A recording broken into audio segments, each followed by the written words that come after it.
Perusahaan rintisan bidang pendidikan Zenius Education memutus hubungan kerja terhadap lebih dari 200 karyawan.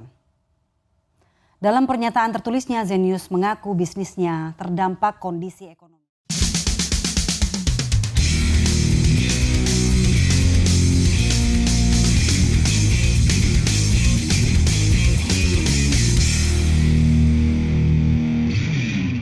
Beberapa hari lalu saya membaca berita beberapa perusahaan startup mulai mem-PHK karyawannya.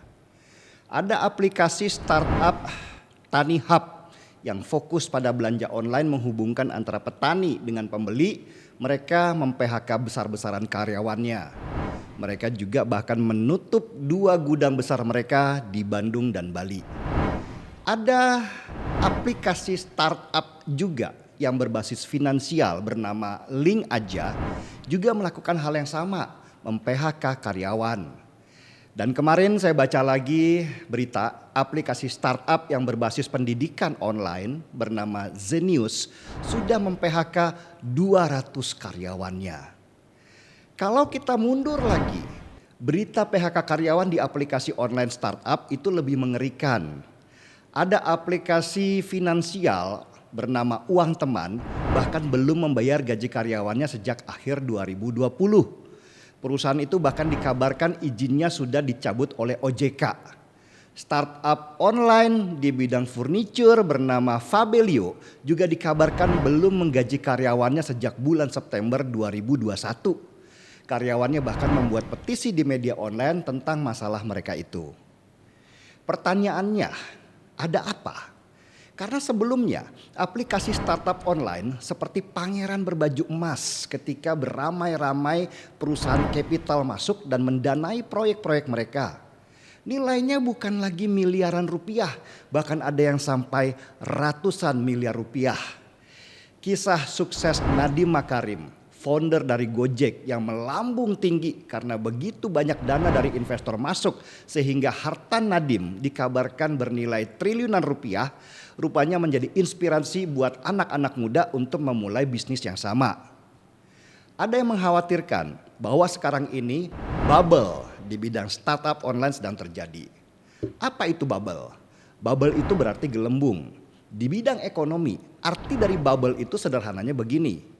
Sebuah perusahaan disuntik dana oleh investor besar-besaran sehingga nilai perusahaan itu menjadi lebih besar dari nilai yang sebenarnya.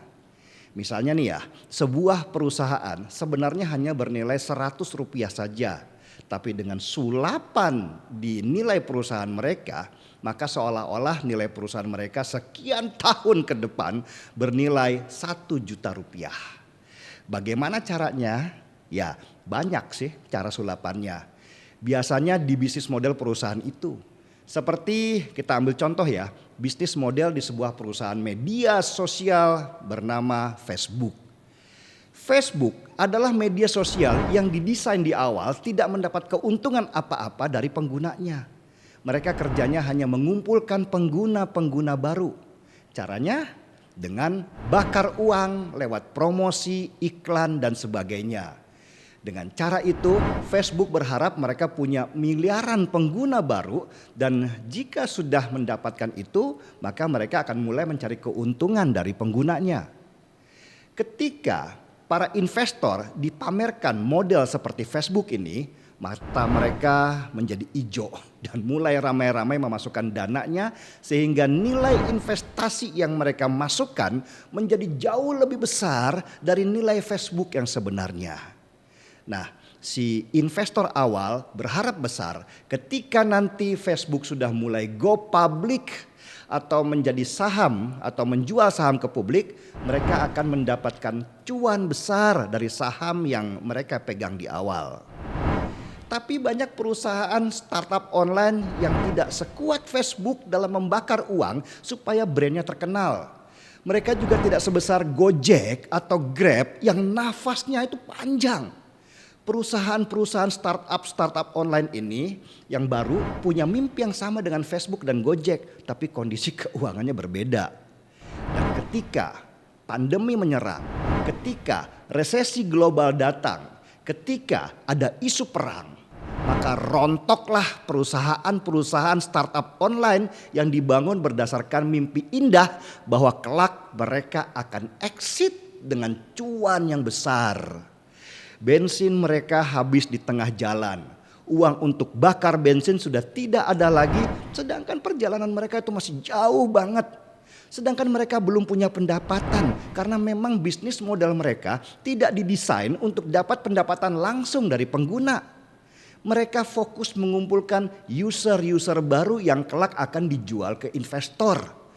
Cara menggait user baru ini yaitu tadi dengan bakar-bakar uang lewat promosi, iklan dan sebagainya. Ketika hadangan datang, baru mereka pada sadar ternyata nilai perusahaan mereka tidak sebesar yang mereka perkirakan. Dan perusahaan seperti itu banyak banget berupa gelembung-gelembung kecil atau bubble yang menunggu pecah berantakan. Lalu krisis ekonomi kembali terjadi. Tahun 2000-an pernah terjadi internet bubble yang menghancurkan banyak perusahaan internet baru dengan mimpi kebesaran tetapi nafasnya pendek. Ada analisa menarik yang saya baca di sebuah media sosial. Kenapa beberapa perusahaan startup online lokal baru ini mulai runtuh satu persatu. Startup online kita biasanya dibangun oleh anak-anak muda lulusan luar negeri yang pintar teori tetapi miskin pengalaman. Mereka pintar bikin bisnis model yang aneh-aneh, canggih berbahasa Inggris, jago meyakinkan investor luar negeri, gajinya sangat mahal, penampilannya menarik, dan wah, sering diundang jadi motivator kesuksesan. Semua yang dilakukan itu adalah sebuah flexing atau memamerkan diri supaya menarik investor untuk datang. Tetapi mereka sebenarnya belum matang, belum teruji di lapangan. Mereka belum pernah gagal dalam usaha. Mimpi mereka itu masih indah-indah, belum tahu pahitnya dunia usaha.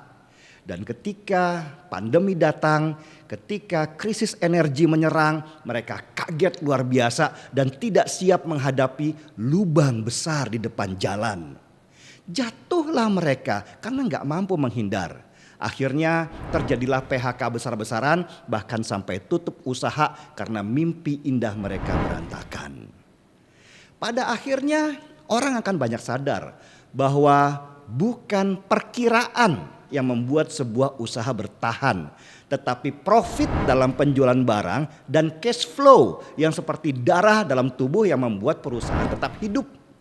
Perkiraan atau penilaian nilai usaha ke depan bisa terjadi dan bisa juga berantakan. Resikonya itu sangat besar karena bisa jadi seperti itu tadi, kehabisan bensin di tengah jalan sedangkan mereka belum ada pendapatan. Dan supaya bisa memperkirakan dengan tepat dan hati-hati itu butuh pengalaman, butuh jam terbang. Orang harus jatuh bangun dulu baru bisa memacu motornya dengan handal.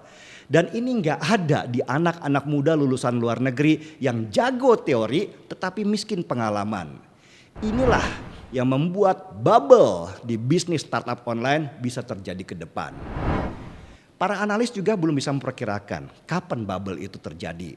Tetapi para pemilik usaha, para founder startup online sudah harus mengubah model bisnis mereka sebelum akhirnya hancur berantakan. Pengalaman adalah guru yang terbaik, kata orang tua kita dulu yang memulai usaha dari kaki lima sampai punya supermarket besar. Seruput dulu kopinya.